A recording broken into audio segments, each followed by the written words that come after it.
Hey everyone, thank you so much for joining us for this first episode of Knowledge is Power, Navigating Special Education. I am so glad that you are here. Before we get started, however, I wanted to let you know that we are aware of some microphone challenges in this first episode. You're going to hear some muffled voices, some scratching. Please know that this is all a part of just the first episode, Kinks, and we certainly appreciate your patience as we build this series. Also, wanted to let you know that we are changing the focus of episode 2 just a little bit based on what we're hearing from parents right now. Even though the school year is over, we have heard from several that have expressed concerns about retention or your student being held back a grade. In episode 2, we're going to talk a little bit about what this means, questions that you might have, and how you can be preparing for that even now. So that is episode 2. For now, however, let's hop into episode 1 as we take a look at the history and foundation of special education.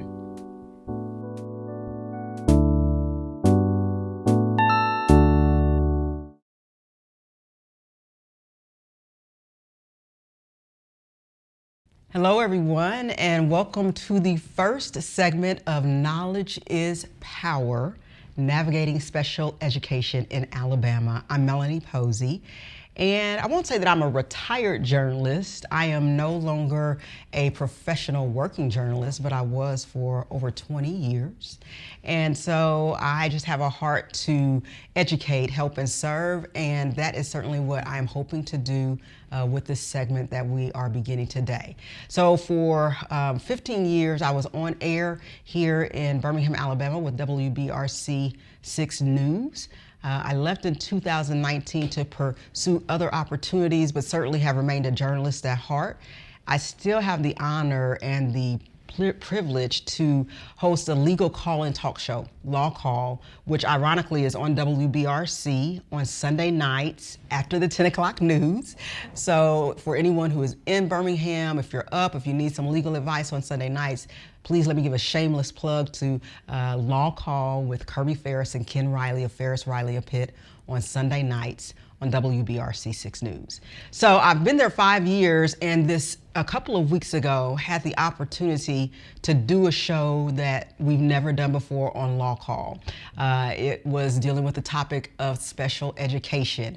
We got lots of calls, lots of interest, so much so that the attorney that was working the show that night, Ken Riley, in the middle of the show said, "I don't know why we've never done this topic before. We will be doing it again." And so it was just a really great topic. It was brought to us by Willie Glass. She is here in the Birmingham area. She is just phenomenal. She has been an advocate for this topic. She's been a parent educator on this topic. She has lived experiences. She works in this area. Willie brought it to us. And during the show, it's 30 minutes. So we really didn't get as much time as we needed to cover the topic. So after the show, I asked Willie, hey, would you be open to us doing more with this topic one-on-one? And she was. So I am so thrilled today to introduce Willie Glass. Thank you so much, Willie, just for joining me and for being with me.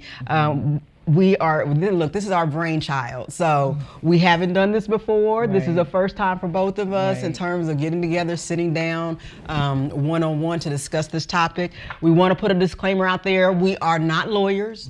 We don't know it all, but we certainly know some things. And so we just want to let folks know, look, if we get something wrong and you hear it, let us know. We'll look into it, research it, and bring back the facts about it because we certainly want to disseminate correct information. But our goal today is to help educate and serve. So with that, I'm going to ask Willie, if you will, just look at the camera and introduce your folks and tell folks a little bit about you. Absolutely. First, I want to say, Melanie, thank you. Absolutely. Thank you for having me. Thank you for this opportunity. Beginning with me, once again, like Melanie stated, my name is Willie Glass. I like to call myself a parent educator. For 20 plus years, I was a parent advocate. Being that parent advocate, as well as bring to you lived experience. Everything I present to you is from a lived experience as it relates to loved ones, relatives who went through that special education process. So with the lived experience, as well as from a professional stance, I have over 2 decades of experience. Also, currently, I am a doctoral student at the Alabama A&M University, where I am studying social work. So, with that collective background and experience, I feel like I can come to you as it relates to sharing my lived experience as well as giving you my knowledge base about this topic. I feel like it's very important, and I know during this season, this is the season where many parents have the questions as it relates to, is my child making progress? Is my child, is going to move to the next grade level? What about these annual IEPs? All of that information, all of those questions that are circulating out there, I would like to, use this opportunity and this platform to bring, anything I can bring as it relates to those questions, answers to those questions. And Willie touched on something. We just kind of have talked through this, so we don't know how many segments of this we'll do. First, we thought it would be 3, and then the more we talked, we said, well, maybe 5. It may go more than that, but we want to cover IEPs. We want to get to 504s. We want to get to evaluations. We want to get to those acronyms that you might hear when you're meeting with your school team. Our goal is to educate and empower. So stick with us. We're not going to get to everything today. Our goal is 30 to 45 minutes for each segment, because we don't want to overwhelm folks, and we really want to give as much in-depth knowledge as we can. So please stick with us as we go through this journey to help educate and empower folks along the way. When I mentioned doing this with Willie, she said, it's so important that we start with the why. Mm-hmm. Why are we doing this? Why do we feel that this is important? And so, Willie, let me ask you directly, why is it important that we dive deeper into this topic, and why particularly now? We're shooting this in May 2026. Mm-hmm. Why is now a good time to do this? Well, like I stated earlier, Melanie, right now, this is the time, this is the season, whereas children that are receiving special ed services, especially our little ones, kindergarten, getting ready to transition into first grade.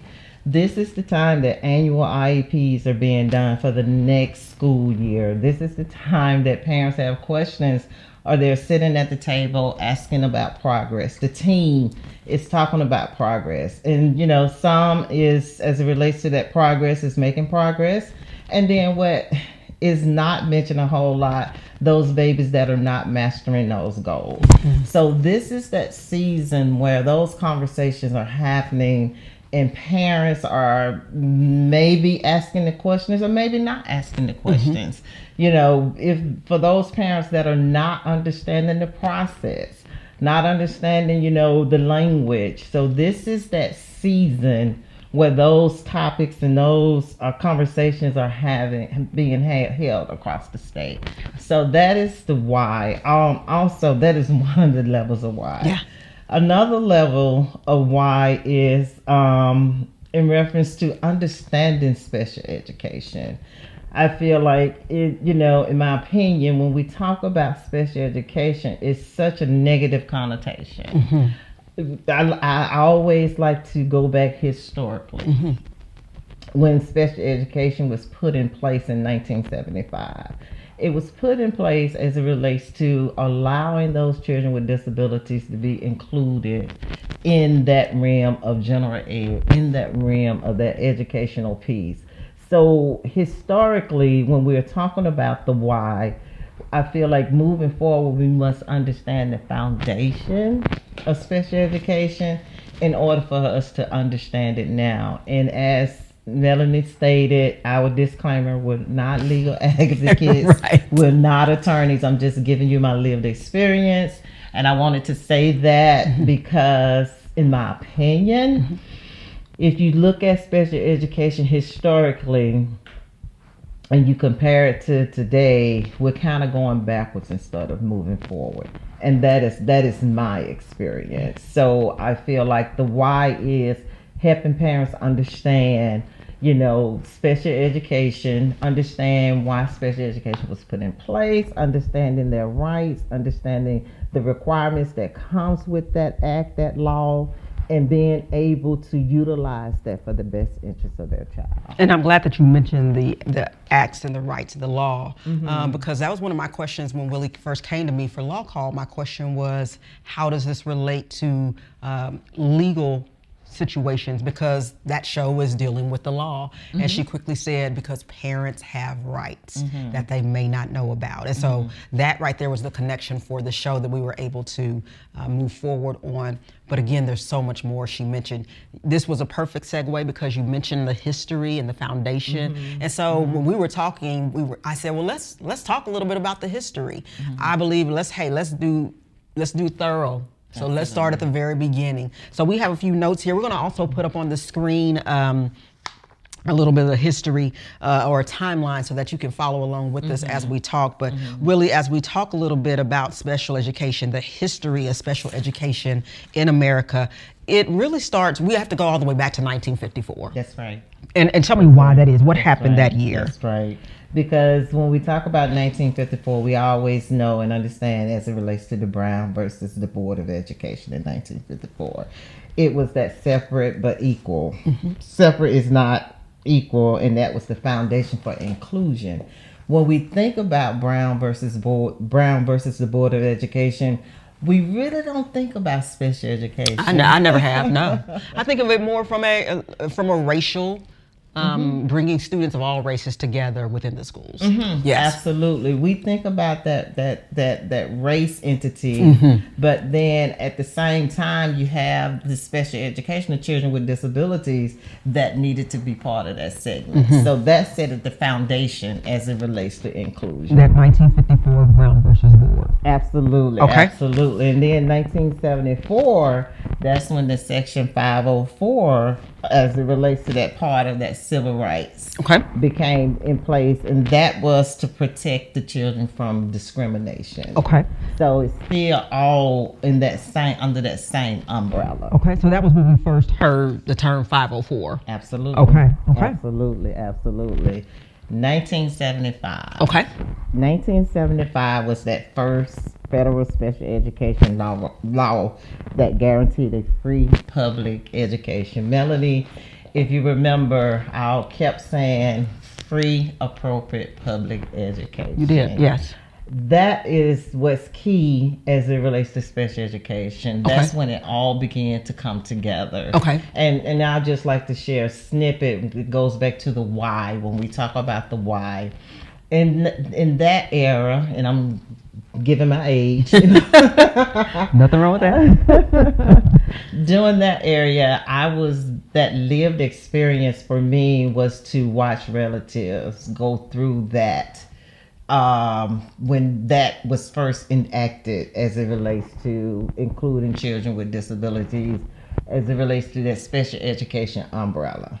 I was able to make observations from that angle, and then look back and compare to what I was actually observing. Even though I was a little girl, I'm happy to say that. I was a little girl, but I remember back doing that, watching a relative go through that process, and they was excluded from the general ed. And not realizing, even back then, when that law was put in place, it talked about inclusion. In my opinion. But, and I'm bringing this up as it relates to my generation, you know, as it relates to ones that are out there during that era from 1975 probably up until through the 80s, as it relates to what special education looked like then. Because I could have that conversation, Melanie, with individuals, and we could talk about special education during that era, 1975 up until the 90s. And it's that negative connotation. It's that really don't understand the why and what was going on back then. But what stuck with us was those children was excluded. And that's what I was going to ask. So at that time, children were taken out of the classroom? Absolutely. Absolutely. And put in different classrooms? Put in different classrooms. And different classrooms, different settings. And my experience as it relates to that relative, they did not have access to that general education curriculum. And because of that, it delayed them intellectually more so than anything. And going into their adulthood, they still couldn't read or write. So that is the foundation, that lived experience. When I talk about the history from the historical point of view. But then when we go into, and we're going to go to the 1990s. Let me stop you real quick because I am, look, not to tell my age either, but I'm right there with you. Okay. In terms of remembering that. And although I didn't have any personal experience, and this is when you talk about it being negative. Absolutely. I remember us, and I'm certainly not proud of this, but I remember us as kids, we would call people, even if we were joking, LD. Which stood for, I'm assuming, at that time, learning disability. But we would be negative, and we would say little dummy. Right. So you talk about the negative, or we talk about, oh, you ride the short bus. Right. Those, I assume that's kind of that negative connotation that you're speaking of. And it's unfortunate because those individuals had their own way of learning, but no one tapped into it. And that is what I'm seeing today. Okay.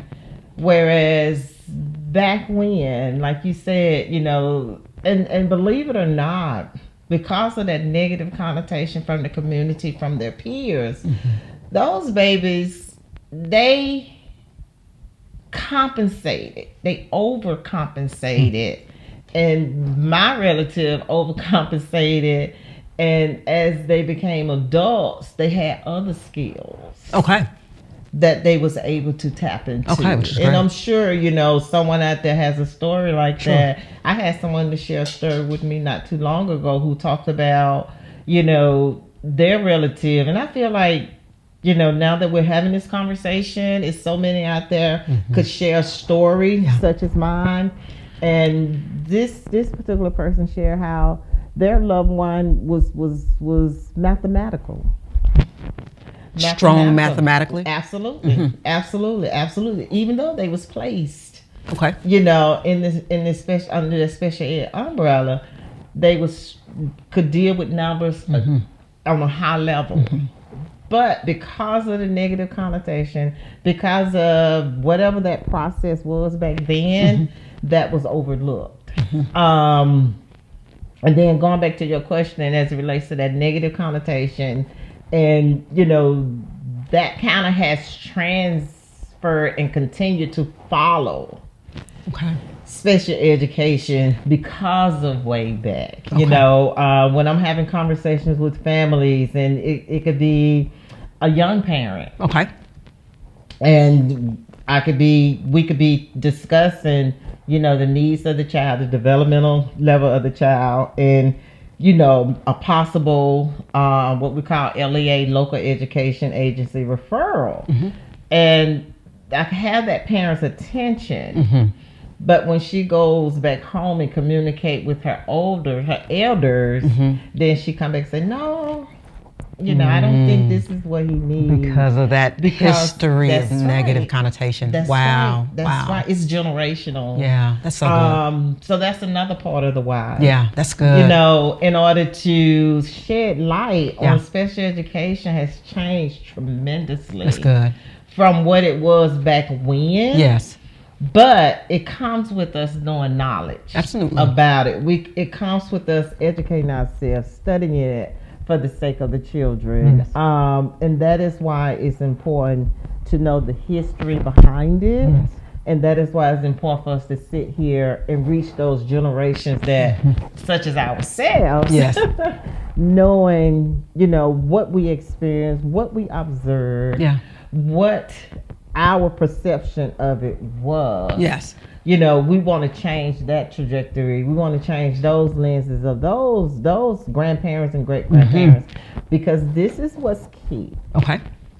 What's key is, unfortunately, you know, we're having so many children that are being evaluated, need to be evaluated in order for us to look at, you know, that child's developmental level, to look at, and I don't want to misconstrue what I'm getting ready to say. Because when the community hears autism, it just kind of flies all kind of ways. Yes. But let me say this, I didn't share about me. I have 2 grandsons with a diagnosis of autism. So I come and I present with that lived experiences as well. So with that being said, we have things that's changed as it relates to children having different developmental needs, having we call it neurodivergent. So because of that, those babies need those supports. They need the support. They need those supports. Yeah. The babies need the supports. The parents need to have the knowledge base and understand in order to make sure that child thrives. Because again, learning a different way, that's what I call it. Yes. You know, we all learn different. We do. That is so You true. know, Yes. we just from back, like we said, Yes. you know, like I stated, those kids that was historically placed in special ed, they learn different, but then nobody recognized that or realized that and build on their strengths. Yes. So therefore, that's what I advocate for. That's good. Understanding that babies, everybody learns different. Yes. We all learn different.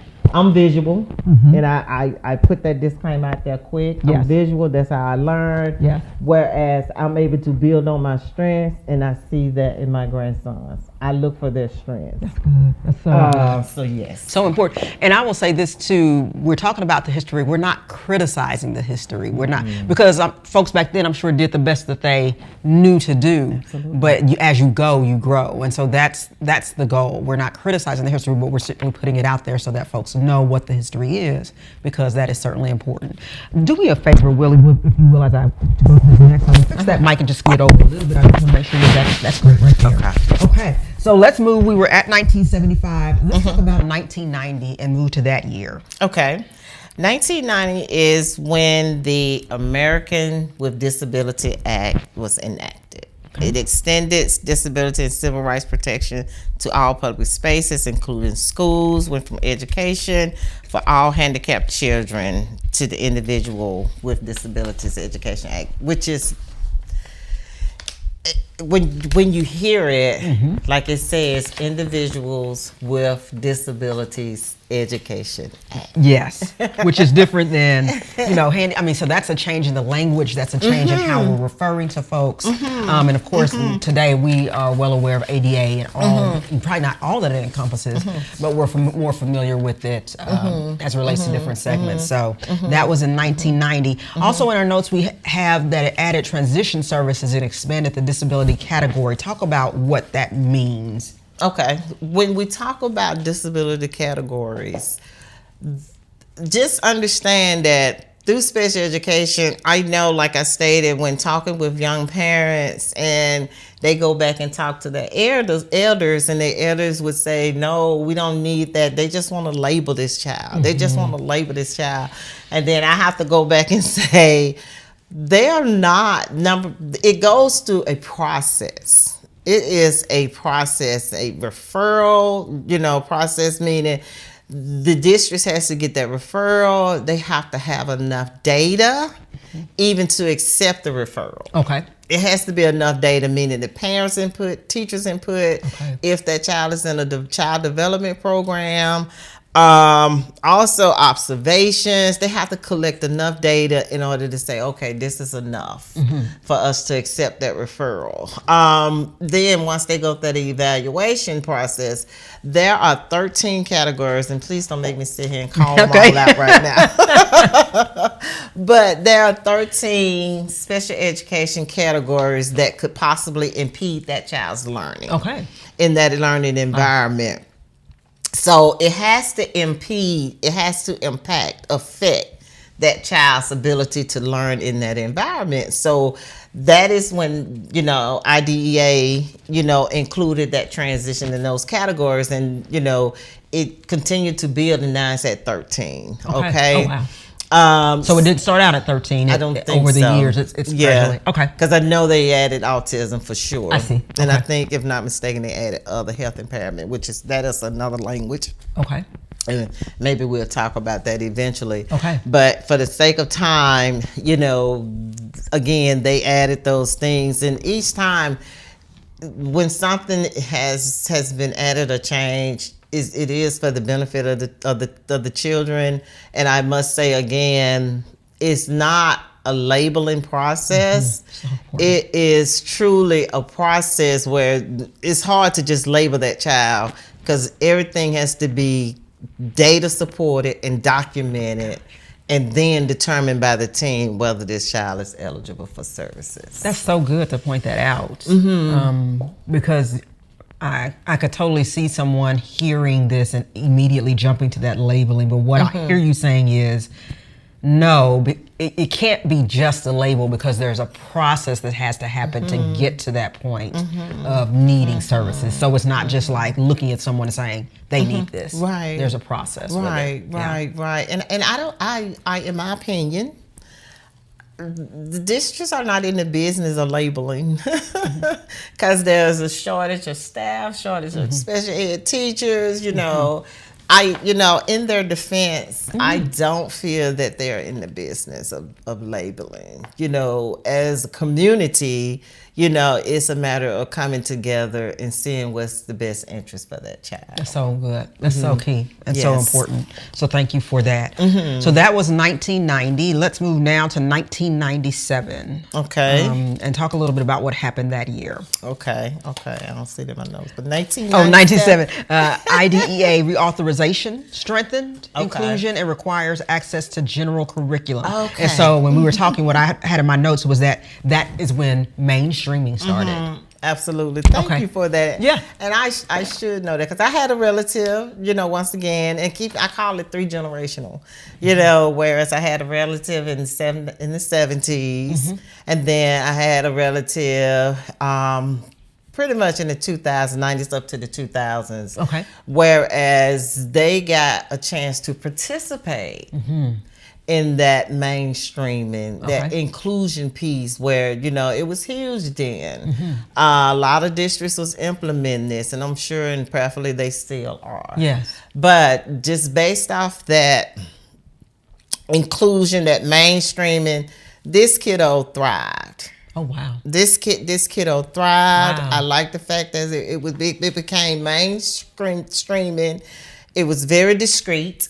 Okay. How so? Very, very discreet, meaning if that child has an IEP, they Okay. try to keep it as confidential as possible. If that child needed those accommodations, Yes. it was as confidential as possible. That's good. And it goes back to, like you stated, in the 70s, everybody knew this child was in LD, and as well as in that self-contained class, everybody knew, But then when they allowed these children to come in and be mainstream, they mixed in. Yes. So it was hard to identify, which worked beautifully for this kid, because this kid began to thrive. And keep in mind, when these babies is very aware that they are secluded or they feeling like they're different from their peers, that brings on a whole another level of emotional being. Absolutely. And we'll have a whole nother conversation when we're talking about that emotional and mental health piece. Yes. And hopefully we can, as it relates to the children as well as the parents. But that mainstreaming, it built that student's confidence. Yes. That student became the most improved student in the school. Wow. Sophomore, went on to graduate, went on to college. Yes. So that made a difference. Absolutely. That made a difference. That's my second generation. Yes. Well, let me stop you there, because I would imagine in that situation, not only did it benefit that child, I would think that it would benefit the typically developing peers as well, because they're learning, even though someone learns different or may learn a little bit slower. I mean, you think about the benefit of helping others, acceptance. I would think that's a benefit for everyone, not just for that student. Absolutely. Thank you for that, because that makes me think about, I do a lot of consulting. And And when I'm consulting with others as it relates to, I have to be very creative. And when I'm doing consultations and working with the younger group, it starts there.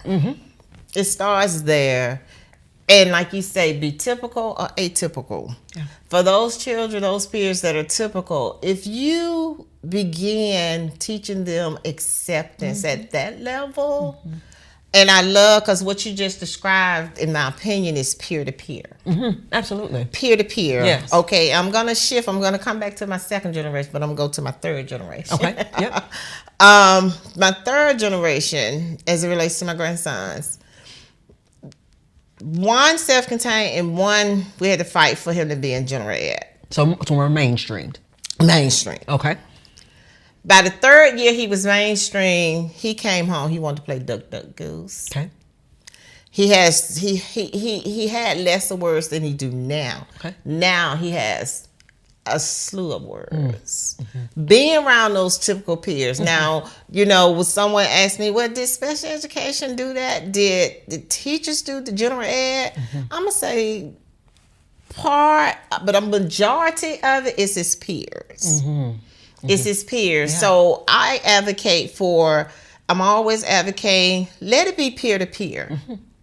And then also acceptance, teaching those babies acceptance, teaching them not necessarily he's different, just teaching when you see something that is negative, redirect it. Redirected it into a positive. Yes. And therefore you're building on both foundations. Therefore, when they becomes of age, yes. I did this intentionally with my girls. I would say, tell them when they was younger, and not doing it from this perspective, but as I look back, that was the perspective. Whatever kid in that class does not get attention or is bullied, I would tell them, you be their friend. That's good. Yeah. And I would tell, and my oldest, she took that and she did that. She ran with that. I say, because one thing, when you all become adults, that child would never forget that. And that was my practice back when. Yes. You don't be the one that's the bully. Yes. You be the one that's the friend. You befriend that person intentionally and you give them that attention. And if we start that when they're younger, it becomes second nature. It's not even anything. It becomes natural. That's right. Acceptance. Yeah. Acceptance. Yes. Again, we all come with differences. Yes. It's just society has taught us how to compensate, how to hide, how to mask it, whatever you want to call it. But we all come. But then for the babies, at this level, for 3 to 5 and 8, they have not learned that yet. Yes. So they shouldn't have to. They shouldn't. Yeah. They shouldn't. But it's incumbent upon us as adults to lead them in a absolutely more positive direction. Absolutely. We are at 32 minutes. As we said, we wanted to do 30 to 45. So we're not gonna go too much longer today. But I do want to get to Willie before we let folks go on this segment. We talked about the history. Based on your knowledge, and again, the 3 generations of lived experience, your educational background, you feel like we're regressing some when it comes to special education. I do. And again, this is my lived experience. This is in my opinion. This is not to be adversarial to the community, but through my lived experience, professionally, yes, as well as personally. When I say we're regressing some, is watching parents not having that knowledge base and understanding special education first and foremost, because in the 70s, observing a loved one, a relative, as well as that parent, knowing that parent did not, and looking back, knowing that parent did not have the knowledge to understand the placement, to understand if my child was evaluated to be placed in special education. Okay. And as well as just that level of it not being in partnership.